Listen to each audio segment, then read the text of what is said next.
Hello and welcome to the Service-Based Business Society podcast. I am your host, Tiffany-Ann. On our weekly episodes, we will dig into everything you need to know about scaling your service-based business without losing sleep. With my experience in creating over 7 figures per month and a passion for marketing, finance, and automation, this show will provide tangible tips and techniques for scaling your business. Let's get started. Hello, everyone. Welcome back. This week, we have a guest that is so relevant to our time. We actually shuffled some things around to get this episode on the air this week. So this week, we have Amanda Clark, who is a business mom, multitasking expert. So Amanda was a 19-year-old teen pregnancy statistic who lost herself in being a mom and wife for years. She thought that she had to put her dreams and desires on the back burner so she could care for everyone else. One day, she decided that there had to be more to life, and she drew the line in the sand and began on her personal development journey. For the last 12 years, she has built a photography business from scratch, but found herself burnt out once she realized how to stop spinning her wheels. She learned from her mistakes, grew her business to profit over the next 2 years, and deciding to help other moms to do the same.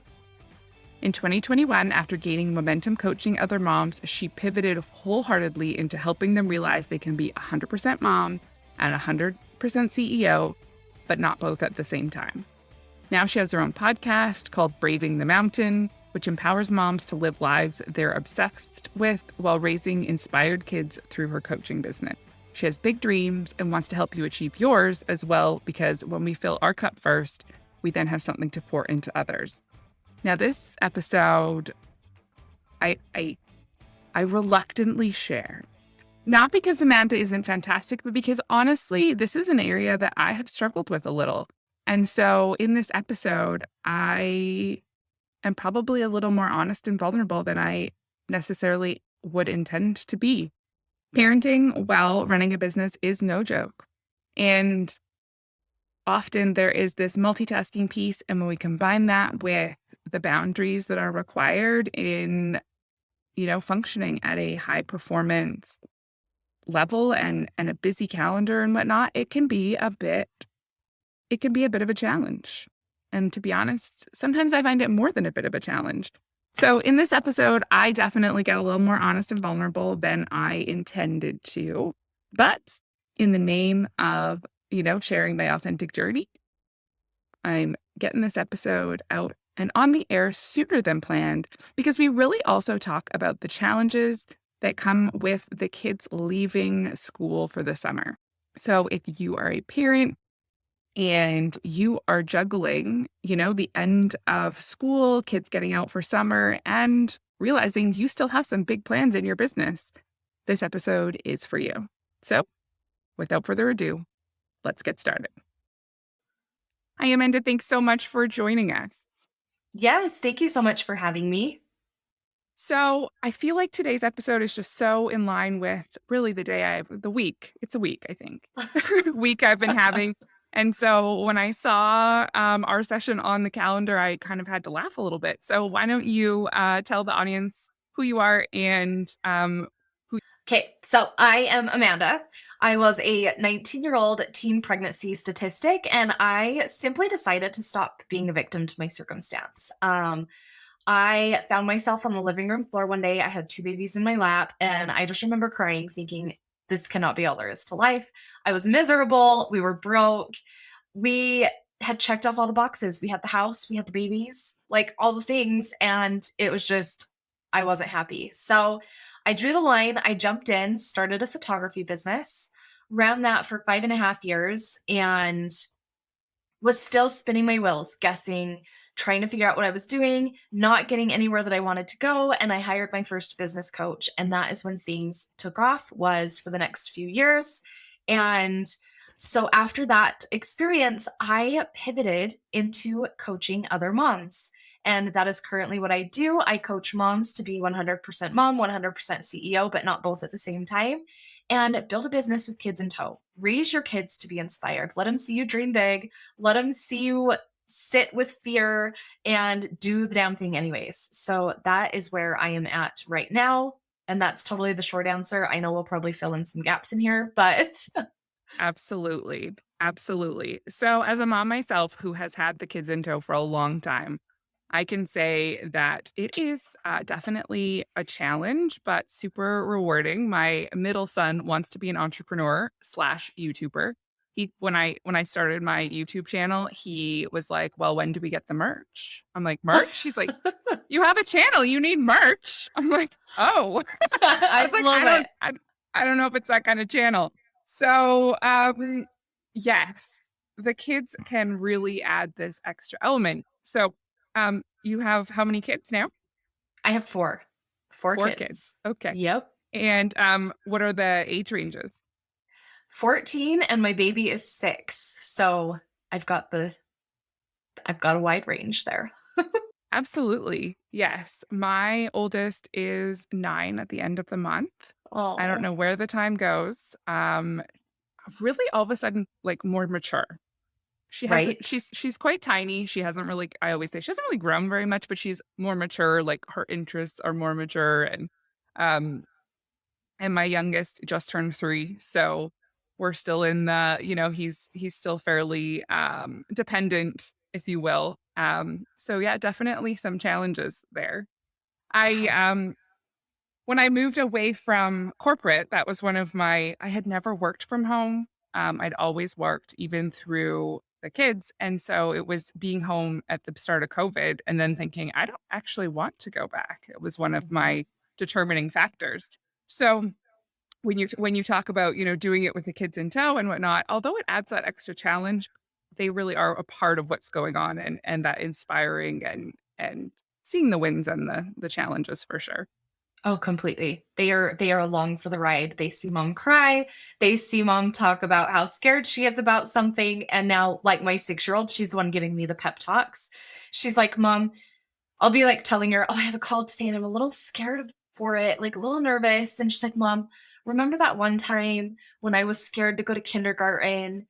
And it's just so Oh, funny how much they pick up on when we don't think that they're listening, or we think yes. we need to be the one to give them the pep talk.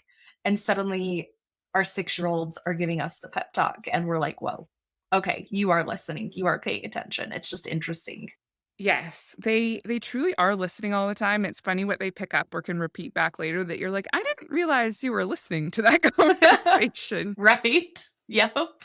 So one of the things that you said when you were kinda explaining who you are, as well as I see in your content, is this 100% mom, 100% CEO, just not at the same time. And I love this statement. So can you tell me a little more about kinda where that comes from and what's behind it? Yeah. So I think a lot of times we start our business, we think, oh, this is just a cute little side hustle.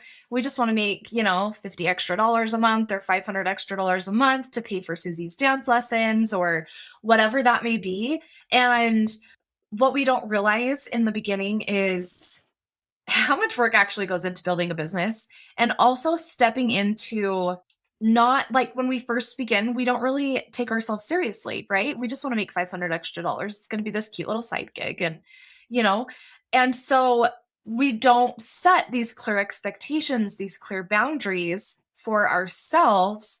And suddenly we find ourselves overwhelmed, overthinking it all, and when we're trying to play with our kids, we're feeling guilty about what we're not doing in the business. And we're thinking about that mile long to do list. And it's time to separate both. And I like to flip it on its head. I'm like, I want to make my life fit into my business. My business fit into my life, not my life fit into my business. And so we really have to sit down and say, okay, what do I want my life to look like this year? What do I want it to feel like? And then we plan that out, right? Now we got to put our CEO hat on and say, how much time do I have to put into my business to complete the tasks that I need to that are going to lead me to hitting my goals? And so now we can separate those out. And now we've built a business that fits into our life, that fits into those like gaps of time that we may have during that day or those boundaries that we set for ourselves so that we can accomplish what we need to in that time. So now when we spend that time with our kids, We're not thinking about that mile long to-do list. We're actually feeling really good about what we've got done because we were able to put on our CEO hat during our work hours. So now it's time to put on our mom hat and be 100% mom. Be present with your kids, enjoy those moments, and have just this overall feeling of, I got everything done that I needed to today. I can be with my kids wholeheartedly, and I'm not stressing about the business because everything's fine. It's just separating both and stop trying to cram them into one another. And, you're don't have clear work hours. You're just trying to grab 10 minutes here and there, and your kids are constantly interrupting you. And then you're overwhelmed and frustrated. And we have to stop that. Put a CEO hat on, take yourself seriously, and enjoy motherhood while you're doing it. Yes.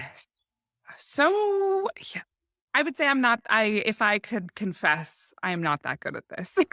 I have a confession. This is not my strong suit. I'm listening to you talk. I'm like, oh no. Yes, this is just, it's not that I don't take myself seriously. I do. I just really, it's that cramming those 10 minutes. And one of our first episodes of the podcast, I think it was episode number 4, we had a boundaries coach on.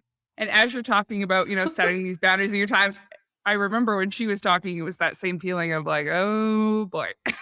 You're like, crap, I just got called out. I totally did.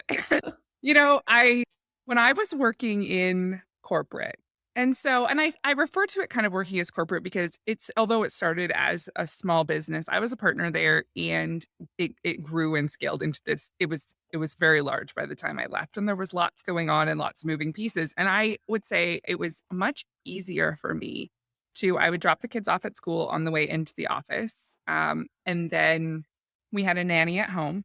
And I knew that if there was an emergency, she would call me, but otherwise I could trust that things were okay. I would drop the kids off, and that time between school drop off and actually getting to the office was like my moment to kind of switch gears and kind of refocus. And I could 100% get out at the office in like mom, or not in mom mode, but in like CEO mode. And so now, because I work from home, which is great, but we don't have a nanny, which I really wanted to make that transition when I left my job, and I wanted to be more present with my little one. And he goes to preschool in September. So we kind of are in that last little push before he's not around as much. And so it's great, but I don't ever really make that transition out of mom mode because he's always here. And so, he needs this, or, let's do that activity. And it feels like that constant juggling and multitasking. And I know it's inefficient. So I often, people say, why do you work late at night? And I'm like, well, because I don't think my kids are sleeping. And that is more and more, quiet focus time and the less juggling for sure. Yes. And I think you get to decide that too. Because I feel like for me, a lot of my beginning journey was I just stayed stuck. So I created like a new circumstance for myself to stay stuck in, right? I can't afford a sitter. My business is making no money. I'm going to tell you, the day that I hired a sitter to come in 1 day a week for 4 hours is magic. Game changer. Yes. Because it's very inefficient when you're trying to cram things in 10 minutes here, 10 minutes there, hoping for nap time, praying because my baby goes to all day school this year. And I'm like, what am I going to do with myself? Like, this is amazing. Yeah. But you also don't want to wish their childhood away. But again, it goes to, that mom guilt creeps in real hot when you're planting your child in front of a TV. And so for me, I just flip that switch and I'm like, I would rather them be making a connection with a human, and that's the thing I think people get hung up on too is, well, I can't afford a sitter, thinking that they need to hire somebody to come in for 20 hours a week. Make it work for you. So for me, it was 4 hours a week. And she would come in one day, she would pick my little girl up from preschool. Like once she started going to preschool, she'd pick her up from preschool, bring her back here, play with her. And now my kid is getting attention from somebody that loves on them. She's connecting with another human. I'm not stressing, like one ear listening, right? Is she climbing the pantry shelves again? Is she into something she shouldn't be? you just got to relax and be with your business and get what you need to done. And again, it comes the discipline piece. How disciplined are you? And I'm going to say I was not perfect at this. I had a scrolling problem. So you'd get on to post on Instagram and you'd be 20 minutes later, you're like, well, crap, I just wasted about, 20 minutes of work time doing something that's definitely not going to move the needle. So it's all your mindset, right? Just deciding how you want your business to look and feel. And if that's bringing in a sitter to make things easier for you so that you don't have to constantly have that one ear listening to what's going on in the house or what might be getting trashed, do it. And if not, if your kid is really good at sitting in front of a screen, do it. But don't judge yourself for whatever decision you make. Just know that it's a season and let that be okay. And don't stress about like a judgment that somebody else might place on you. You get to run your life. Right. I think it's more juggling than, I mean, I for sure thought, it's our life had kind of gone one way for so long. And we did have that, we had full-time nanny. And I worked so much. My husband works lots and, she was fantastic. But it was a real, I remember talking to my husband when had made the decision to leave. I said, oh, it'll be so nice that I can cook dinner all the time and spend so much more time with the kids. And we were talking about it. He's like, I feel like you were ambitious in your assessment of all of these things you could get done.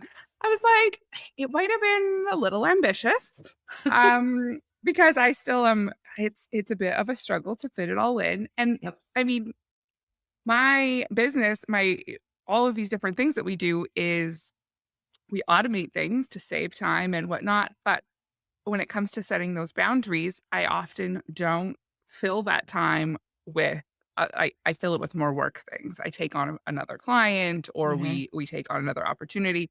And so that comes back to that boundaries piece and really setting that line and saying, hey, I need to hold this time and I don't need to fill the calendar with all of these different things. Totally. Well, I mean, I feel like I have been called out this morning. You're welcome. No, thank you. Kidding. Thank you. That wasn't even intentional either. So it's always funny how we learn something about ourselves that we're like, oh, okay, yep, she totally just called that one. Yeah, it's, I feel like there's this interesting balance with having a business in the online space where, for so long it was, let's have everything kind of have that perfect outlook. And I would say, now there is this, be a little more vulnerable, be a little more honest. And it's tough for me. It's not my natural thing to go to. But I feel like it would be dishonest to sit here and say, oh, yeah, I do all those things. Yeah. So, in the mission to be honest and, be a little vulnerable, even though it's uncomfortable, I would say it's definitely something that I, as a business owner, continue to work on and setting those boundaries and not even just for the kids, but also for my own personal time. It's the stuff that you've committed to only yourself that's the easiest to take off the list and say, Yeah, oh my gosh, yeah, it's so easy. And that's me. I'm like, I don't ever preach on anything that I've never learned the hard way because all of this I have learned the hard way. I've wasted work hours doing things that don't matter. But I think it's something that's we constantly have to remind ourselves and we have to lean into like when you get in tune with yourself and you're doing something and you're like, how is this feeling right now? And suddenly that feeling of like, oh, this doesn't feel good comes up. Get curious, like dive into yourself and find out why. Is it because you're not holding that boundary with yourself? Is it because, just like there's a lot of stuff that I try to take a little bit of me time every single day, like even if it's 10 minutes sitting outside away from the kids and just having that time. I notice when I don't do that for a few days. So don't think that there's ever this perfect balance of it all, because this is all something that I feel like we all work on, no matter how good we feel like we're getting at it. And I feel like I've even had to sit down with myself as the kids finished school for the year and they're off for the summer. I'm like, oh my gosh, it doesn't feel like a work day because they're home. And so it's been a whole new, this last 2 weeks, I've really had to like dive in and decide what are going to be my boundaries for summer. What is my work going to look like for summer? How do I want it all to feel? And it's just like a constant job almost to Mhm. keep deciding, but that's the magic of it all is you get to decide what that looks like and you get to decide now how you want it all to feel. So when it's not feeling that way, you can ask yourself, what's happening right now? Why is this not feeling good? Yes. One of the things that I talk about in my navigator program, so this is kind of a business mastermind group that we have. It goes all year. And so we were talking about it just this last week. We were talking about non-negotiables. And although we have kind of these long lists of things, I mean, there's always, as a business owner, especially if you're really focusing on growing and scaling and doing these things, if you're out of things to do, then you're not looking hard enough. There's always things to do. But it comes down to, what are those non-negotiables and really deciding how you're gonna fit those in as opposed to, fitting everything, especially as kids are coming, off of school.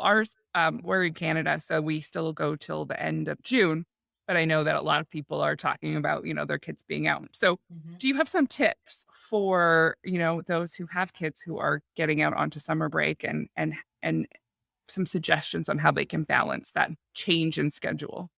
Yeah. So I think right now it would be sit down and map out your schedule for the summer.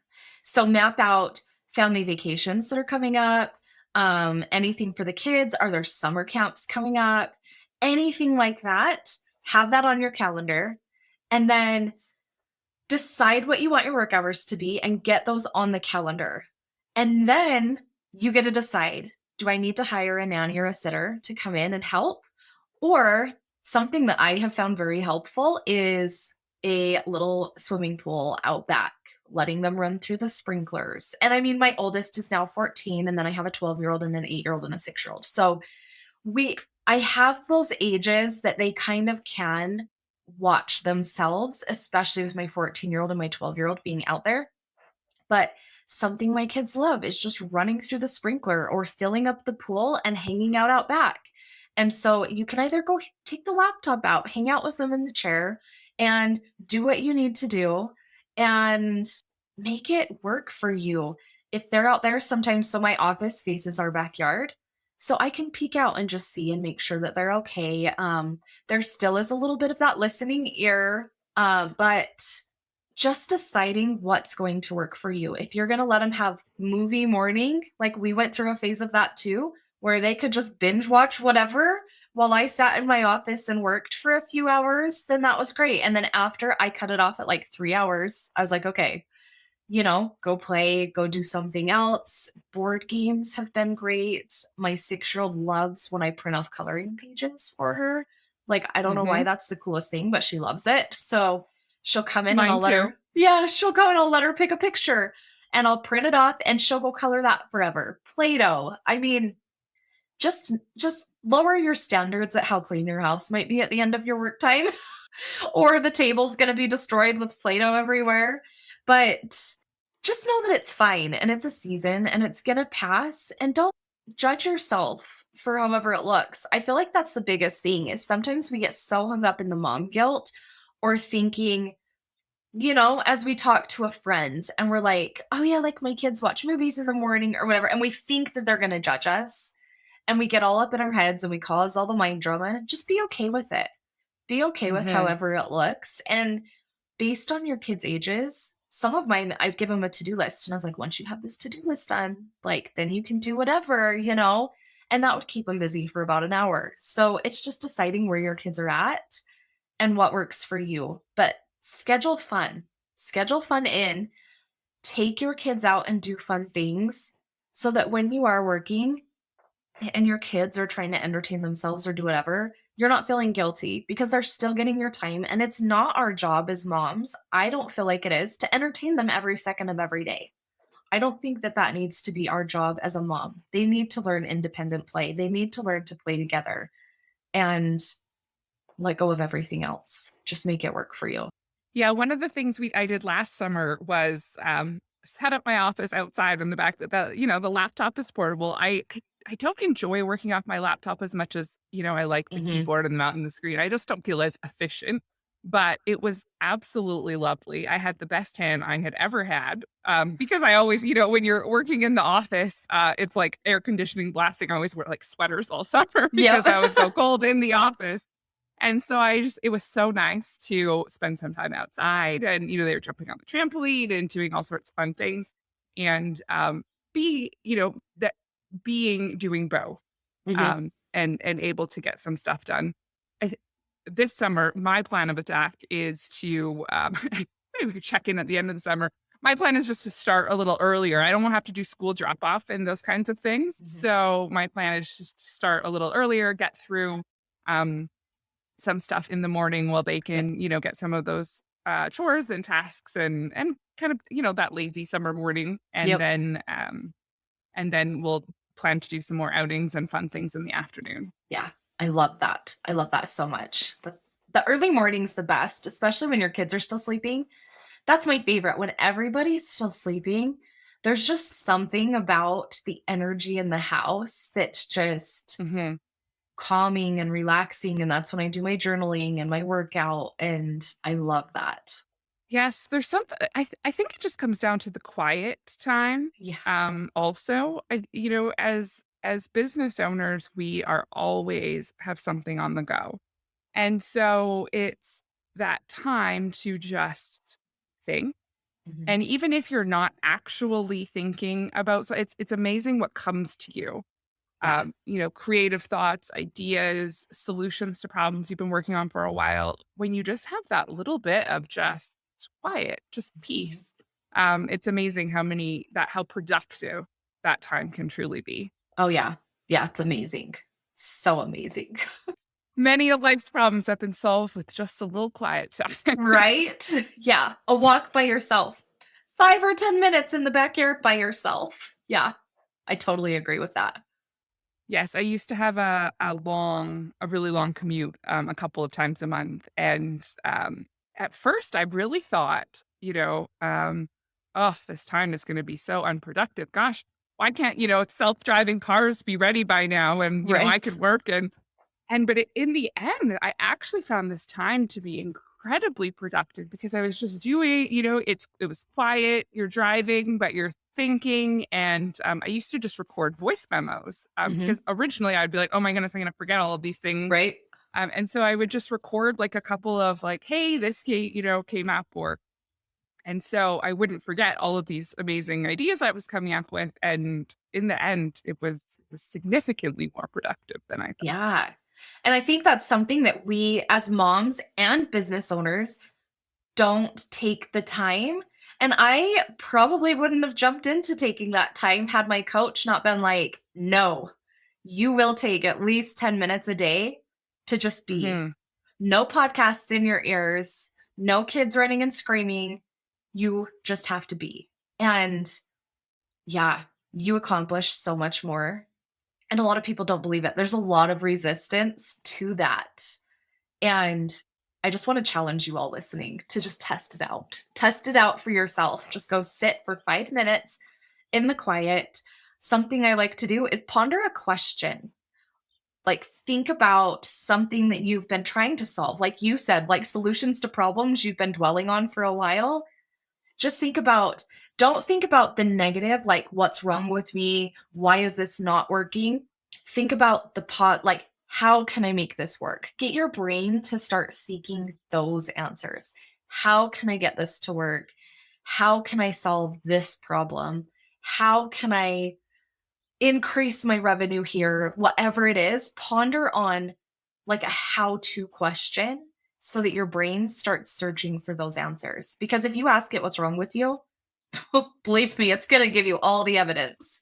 So flip that a little bit and let's search for ways to get out of that negativity and out of that mindset and into actually a solutions oriented question.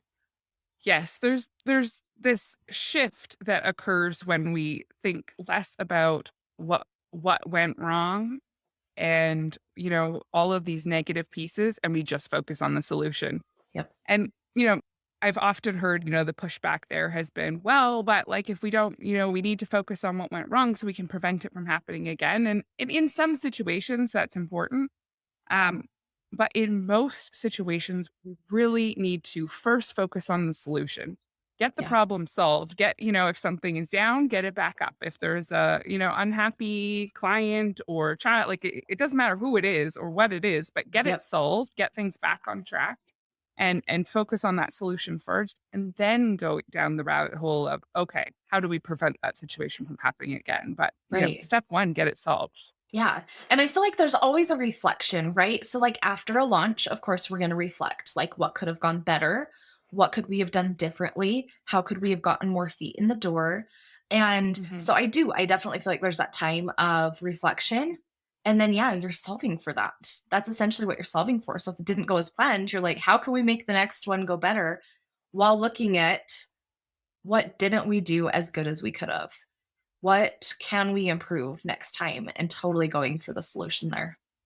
Now, one of the things that we always do here on the podcast is do a tangible tip that someone can implement today that would make a difference in their life tomorrow. Now, we talked on, the 10 minutes, and I think that that is super, super valuable, and I encourage everyone to do it. Is there any other tips that you have that someone should implement today that they'll see that benefit right away? Make your decisions ahead of time. So decide how your day is going to go ahead of time. So when you wake up in the morning, just decide, if Johnny interrupts me during work today, I'm going to allow that to be okay. I'm going to gently redirect him, and I'm going to dive back in. I'm not going to get overwhelmed. I'm not going to get flustered. Just kind of make the decisions of how you want your day to go. And I'm just like saying this now because we're in summer, right? So we all know that our kids are going to be home. So just make those decisions ahead of time. How do I want today to go? And decide how you're going to respond when interruptions come up, when Johnny is screaming and beating down your door while you're trying to record a podcast or do a coaching call or record a live or whatever. Like, I think we've all had at least one of those moments. It's probably never happened again because we've like basically told our kids, like, if you ever do that again, or we just solve for the problem, right? And we're like, okay, we're going to do 4 lives today. We're going to bring a nanny in or something. But anyways, but just deciding how you're going to respond ahead of time instead of trying to respond to those situations in the moment, because that's when we tend to react. So whenever you're listening to this tomorrow, I want you to wake up and I want you to decide how your day is going to go and how you're going to respond when things come up, when life throws a curveball at you, and stick with it. Don't decide in the heat of the moment. Well, thank you so much for being here and sharing, your story and these valuable tips. I mean, anyone, moms, dads, anyone who have kids and this new work from home, even people who don't have their own businesses, lots of people are working from home. Yep. And I think these tips are all still so relevant. It's this, if you're juggling responsibilities with Yes. work of some kind, there is this, double obligation, and it can be challenging. Yes. Thank you so much for having me. This was so fun. Thank you. Well, we are all out of time for today. If you guys have not joined the Service-Based Business Society Facebook community, make sure you head on over to Facebook and we can continue the conversation. Be sure to also follow the show by going to any podcast app and searching Service-Based Business Society. Click subscribe, click the 5th star, and leave us a written review. Have a great week, and we will see you soon.